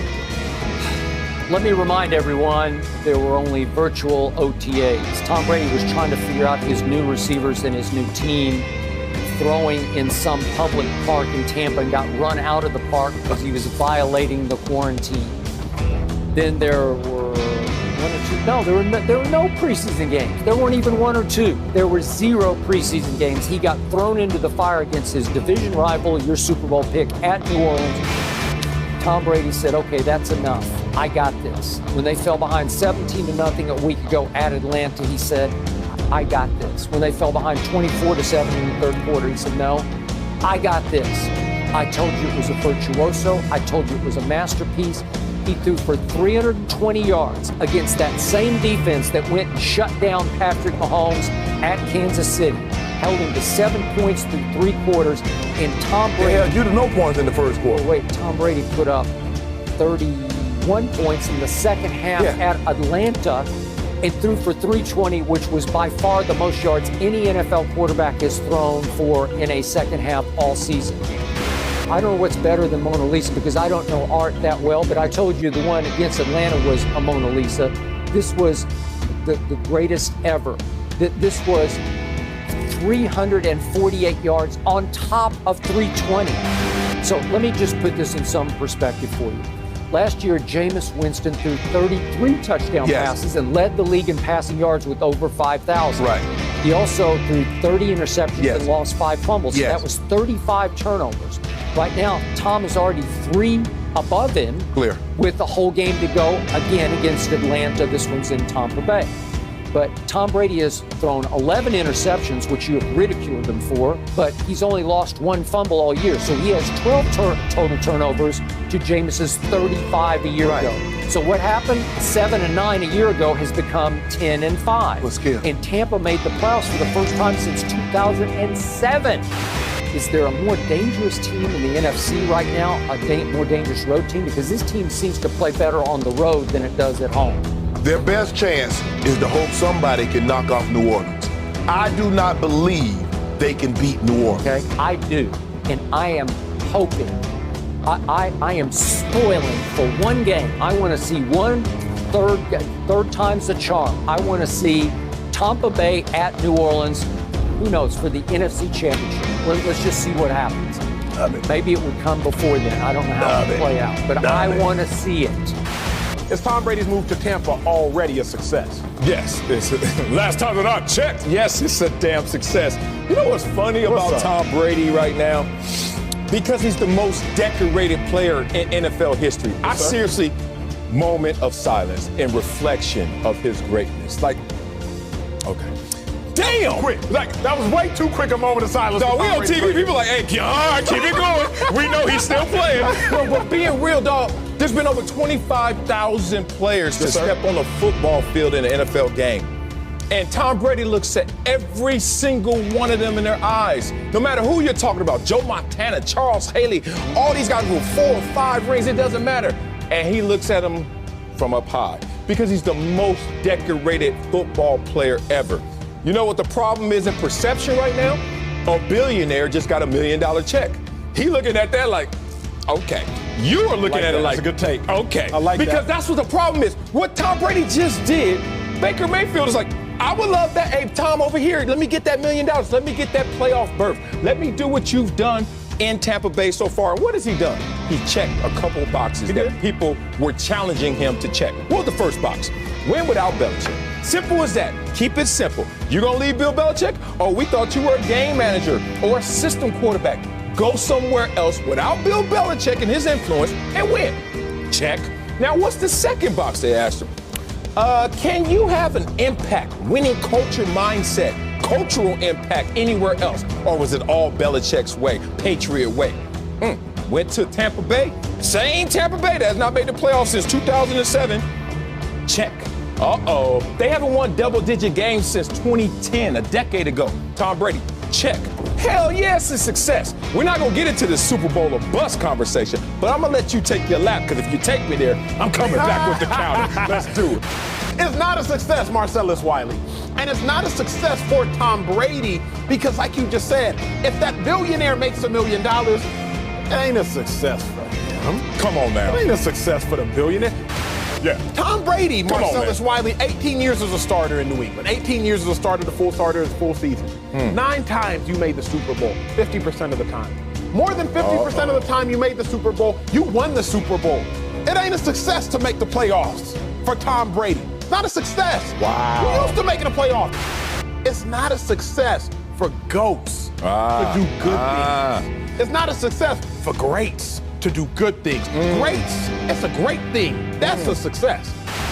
He changed the identity, be real, of the most losing franchise in sports history. Not the Clippers. The Tampa Bay Buccaneers had the most losing seasons in sports history. And Tom Brady shows up, and all of a sudden we are talking Super Bowl contention as long as Tom Brady in the building. But you want to talk about Super Bowl or bust. You try to reconstruct it. You try to say it in a different way. But basically you're saying if Tom Brady doesn't win at all, then how is this a success? Here's what I'm telling you. It's an accomplishment. It is not a success. An accomplishment is to get something done. They won 10 games. That is getting something done. A success. And playoff berth. And a playoff berth. That is getting something done. 10 games don't mean a playoff berth, ask Baker. That's true. Okay. That is getting something done. Success is accomplishing the aim or purpose. Oh, that's the difference. So there's only one successful quarterback, one successful team a year. It depends on your aim or purpose. What was Justin Herbert's purpose this year? To just sit and learn? To prove after he became the starter. Oh, okay. To prove he can play quarterback. Yeah. Tom Brady's aim or purpose in going to Tampa was not to make the playoffs. Tom Brady's aim or purpose in going to Tampa was not to lead the league in passing yards. His aim and his purpose in going to Tampa was to get to and win a Super Bowl. So is it an accomplishment? Yes. Is it an accomplishment if I write another book? Yes. I've accomplished that task. Yeah, but it's not a success unless I accomplish my aim or purpose. Tom Brady has played now. This is his 21st season. How many Super Bowls has he won? 6 out of 20 so far. Yes, sir. Are you, half the time you're saying Tom Brady is a failure? Are you saying 14 of 20 times Tom Brady is a failure? Come on. The definition of success has to embrace that Tom Brady in those other 14 seasons was still a success. For Tom Brady, making the playoffs, bro, that don't mean nothing. When we're talking Baker Mayfield, will continue to tell me the zip code and how Cleveland is such a bad franchise that anything he does should be deemed hood rich. That's what you tell me every time, Baker. Well, he's on the Browns, and the last time the Browns. That's the same with the Tampa Bay Bucks, but worse with the Tampa Bay Buccaneers. So how come I don't hear the same kind of support for Tom Brady in this situation? The question is Tom Brady's move to Tampa already a success? For the most losing franchise in sports history, for a franchise has not won, has not had double digits. I see our disconnect. And Bruce Arians, 7-9, changed quarterbacks, 10 wins, maybe 11 wins. It's a success for Tampa. Thank you. It's not a success for Tom Brady. And I think that's where we differ. The difference between Tom Brady and Tampa is the success for Tampa because they're accomplishing something that they, the organization, hasn't accomplished in a while. But for Tom Brady, who can wake up every year and go to the playoffs, wake up, go to the playoffs, wake up, go to the playoffs, it's not a success for him. That is, I think, where we differ. Okay, we could differ there, but damn, Tom Brady, 14 years of his career, he wasn't a Super Bowl champion. And this could potentially be another one.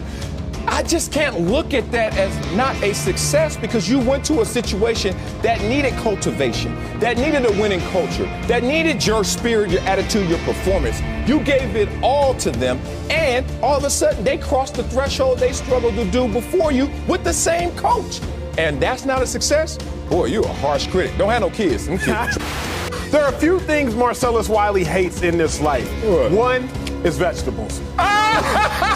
Stop that. You have a perfect show so far. Damn. Two is saying something is Super Bowl or I hate that. Tom Brady, you don't leave an organization you've been with for 20 years. An organization in which you've been to 9 Super Bowls, in which you've won 6 Super Bowls, you don't leave that organization simply to go to the playoffs. You don't leave that organization to accomplish less. You leave an organization with the greatest football coach of all time, where you've accomplished the greatest achievements of all time to go accomplish the same, Sal. You don't leave to go get worse. Tom Brady didn't leave New England to achieve less. He left to once again be on a billboard to hoist the Lombardi. So Super Bowl or bust is absolutely the right mentality. When the Tennessee Titans went out there and upset the 14-2 Baltimore Ravens and then was in a fight with the Kansas City Chiefs, then they got smoked. What did people say? Ooh, next year. No one looked at them as a bust team. We had higher expectations of them. Make it make sense. Separate the rhetoric from the reality. The expectation, sir, is higher. So it has to be pass or fail. We don't look at the 07 Patriots season and say, oh, y'all were 16-0. Success. We say, oh, y'all didn't win at all. Failure. That's what we're going to do with this Bucs team. The GOAT before Tom Brady did exactly what Tom Brady is doing right now, and according to you, failed. Joe Montana left, not on his own accord, but left San Francisco, did he not? And he went to Kansas City. Correct. And went to the AFC Championship game. And no one looking at history has ever said that was a bust season for Joe Montana. So if it's good enough for Joe Montana to just fall just short and still be the GOAT and still be the greatest and not even have an asterisk on his resume, why would Tom Brady all of a sudden find himself in that situation? I just get a little issue, you know me, you already said it, when it gets so polarizing, so extreme, so absolute, that if you don't do it all, you didn't do anything. That's fair, and I understand the take. It's not that either of us are right or wrong. I think we just see things differently, which is okay. Yes. Skip, that man just won 9 in an AFC Championship game. You think he gives a damn about going to the NFC Championship and that's it? No, it's all about Super Bowls. He's made that abundantly clear. At this point of his career, it's all about rings. And if it doesn't get a ring, it doesn't mean a thing. So all Bruce Arians did was tell you what everybody already knew, that Tom Brady in this season is come down to this. Are we going to be in Tampa playing for and winning the Super Bowl? If not, this was not a success. That's what Tom Brady plays for. That's what the great, and he's a great, look, there are levels of greatness. He's at the highest. He's at the highest video game. You know, whatever video game you guys are playing now, whatever the highest level is, that's what Tom Brady represents. And what he's chasing, it ain't Pro Bowl. Yeah, it'd have been nice to go to another team and make the Pro Bowl. He didn't do that. Yeah, it'd be nice to get, but that is not what he plays for. Tom Brady is all about Super Bowl. Can he get another one? And that's all that matters.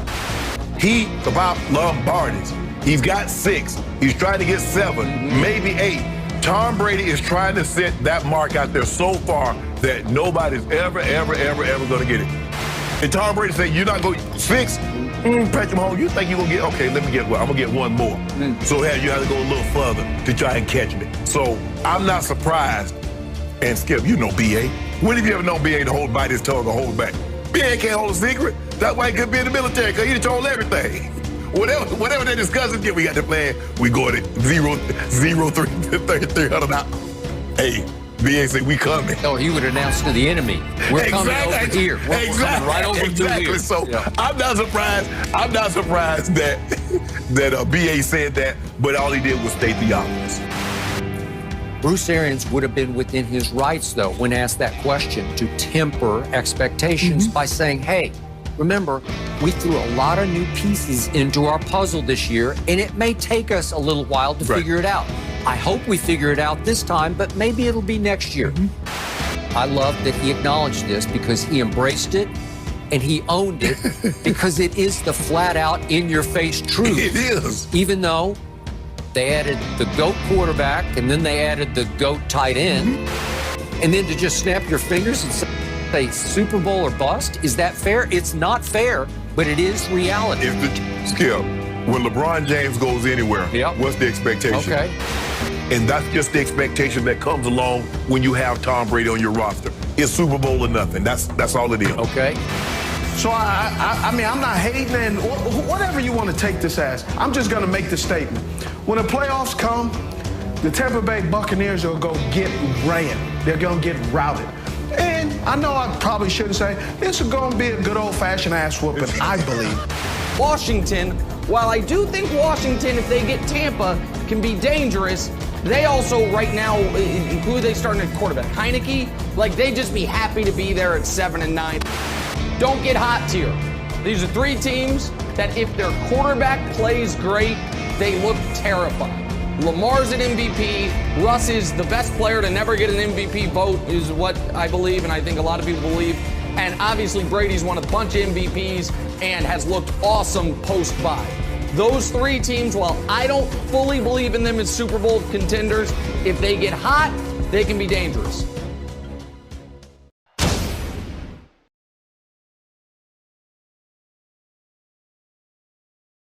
Did Tom Brady prove anything to you in the ring? He didn't have to prove anything to me. He just established that at this point in the season, moving forward and into the playoffs, this is his domain. This is his territory. He was absolutely lights out yesterday. And again, this team was configured to win and win right now. Win this year, not next year, but win this year. And so what Tom Brady did yesterday was go out and do exactly what was needed to give his team an opportunity to win that game. Was it impressive? Yes. Did it impress him? I watched his body language all game. No, he didn't care. He didn't care because in the totality of it all, this isn't even important to him. What's important to him is for his team to identify his body language and take on his persona, which is, it's all about the postseason. I just need you to play, and as well as myself, him, 3 hours as best as you can from here on out.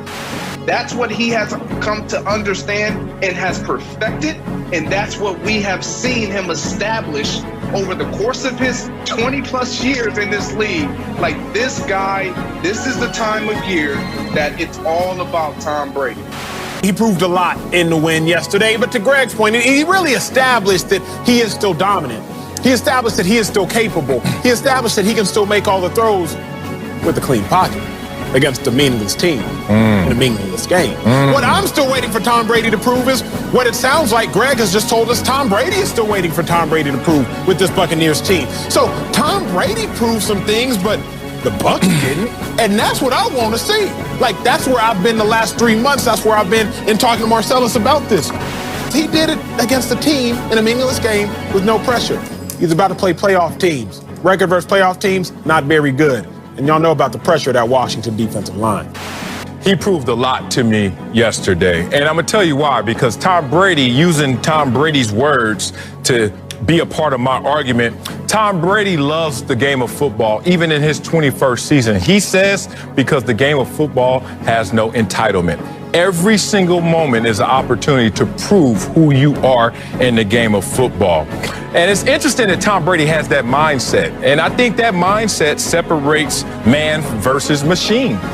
You know why he's the most decorated NFL player ever? Because of that mindset that he has something to prove. And by the very definition of proving something, you prove your truth. You prove your existence, your evidence, your argument, whatever. You go out there and continue to prove it. Because if you don't, you know the criticism is coming to try to take you off of what you've been trying to prove. What I learned yesterday was that Tom Brady is going into his season, the postseason, proving every single snap that he is the GOAT that got fresh milk that's going to nurture all these youngsters on this roster to a championship. Are we really going to sit here and say that we learned a lot about Tom Brady beating bad teams? Like, y'all know we know Tom Brady can beat bad teams. What happened when Tom Brady played them Saints? 2 total touchdowns, 5 total interceptions. What happened when Tom Brady played the Rams and the Chiefs combined? 5 total touchdowns, 4 interceptions. What's happened when Tom Brady played the Bears? He forgot what down it was. 1 touchdown, no pick. I'm just giving y'all facts. Don't be mad at me. I'm the messenger. I'm just here delivering the news. I did not create the news. I'm simply delivering it. It was impressive. I had him, I think I had him at the beginning of the year somewhere between 28 and 32. I thought he would do that. I thought he would be double digits in interceptions, considering that guys that's normally in their first year, Bruce Arians, and he liking to throw the football down the field, he sometimes forces you to put the ball in harm's way. So I thought he'd be somewhere between 28 and 32 touchdowns, but double figures of interceptions, something that we don't normally see from Tom Brady. And so he exceeded what I actually thought he would do. No questions about it. I'm not going to sit there and say he didn't exceed. But Skip, let's be real now. We got to be, let's be objective about this. 30 of his 40 touchdowns came in 10 games against teams that didn't make the playoffs. But let's not pretend like he did it against the 85 Bears. Let's not pretend he did it against the 2000 Ravens. Kudos. He did this. He did through 40 touchdowns at age 43. I'll give him a B for the season. How about scale of 1 to 10? How high would you go? 7.5. Okay. 7.5. I will give him kudos. He exceeded. Even Bruce Arians says he exceeded his expectations. I mean, he finished the season 10th in QBR, 19th in completion percentage, 11th in yards per attempt, and he threw 12 interceptions, which is the 6th most interceptions in the league. So I think it's a great season for him, considering. And if somebody would have told me that Tom Brady was going to throw 40 touchdowns, I said, man, you don't get out of my face. Somebody did tell you he was going to score or throw 40 touchdown passes, and that guy's sitting across from you, and I told you that before the year. He'll throw 40 touchdown passes. And I told you to get out of my face. 40, and you laughed at me. You laughed at me. 40. Skip, it's over for Tom. The days of Tom Brady being thought of as the best quarterback in the league. Now, he's the most accomplished, but it's not even close. He's not even a top 5. There are 5 quarterbacks, 6 quarterbacks that I would take right now in front of Tom Brady. And nobody goes in front of my homeboy. You know that, I know that. Tom Brady will throw 40 touchdowns because I told you from the start, I believe something special is about to happen to Brady in Tampa. Okay. 40 touchdown passes. Thank you very much. That's a magical number. You just saw the greatest 43-year-old season from a quarterback you will ever see. That's the greatest 40-year-old season. Okay, well, it's 40 and above. No, you can have Patrick Mahomes, and God knows we'll be sitting here to watch that because it's a long way away.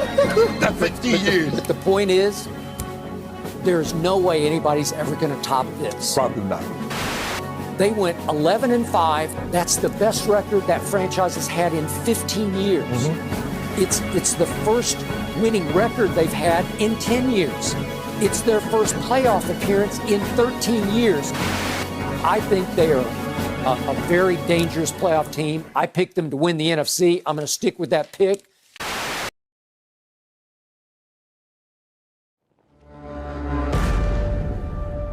This is our home.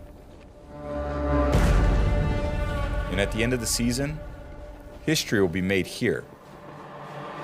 But this place is so much more than that. This is our playground. It's our crew. And after a year of facing our challenges head on, this is where the road runs out. The Super Bowl's in Tampa next year. I mean, let's just lay it all out there on the line. If this happens for Tampa, it would be just monumental. Tampa Bay is no stranger to this moment. We all know about struggle, and we know how to overcome. Coast to coast, When we raise the flags, we know what's at stake. right here. We didn't want to go out there and make it happen. After all, this was never meant to be easy. The road to playoffs start tonight. How bad y'all want it? No excuses, man. If you don't make the first play, make the next 3 plays, all right? They have to feel us today. All day. Let's go. All day. For the originals, for the legends, and for everyone who's waited long enough. Go play our ass off. Let's go. Cut it loose. Brady goes deep. What a throw. What a catch. And it's intercepted. Jason Pierre-Paul high-stepping it down the sideline. And Rodgers is still on his feet. And he gets that. And a leaping interception from Levante David. You got to seize this moment, dog. So pack your strength, your giddy up, and finish the ride. Together, let's raise them up.